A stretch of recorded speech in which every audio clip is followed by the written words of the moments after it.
Our top story tonight, a former bank teller in Norfolk will plead guilty to embezzling thousands of dollars from an elderly customer. That's according to Norfolk's Commonwealth's attorney.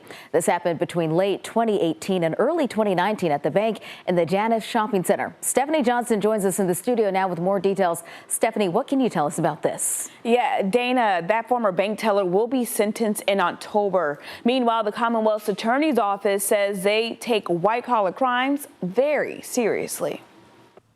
According to the Norfolk Commonwealth's Attorney's Office, between late 2018 and early 2019, a 30-year-old bank teller stole $119,000 from a bank in the Janus Shopping Center. The victim was an 85-year-old customer.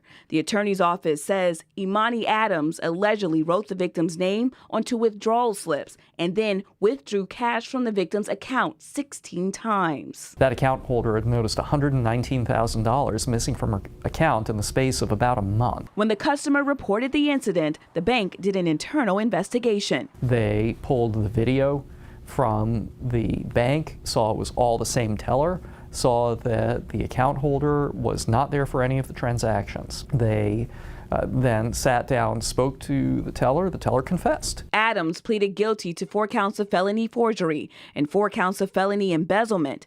Commonwealth's attorney Ramin Fadahi says embezzlement is not rare. Outside of the bank context where it's rare and where banks report, this crime happens way more than people think. He says when victims report white-collar crimes such as embezzlement, his office will work to prosecute the people responsible. If you steal with a keyboard, you are just as guilty, if not more guilty, than if you steal with a knife or a gun.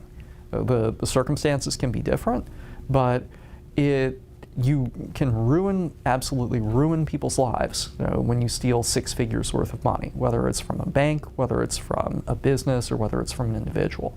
So people need to go to prison for that.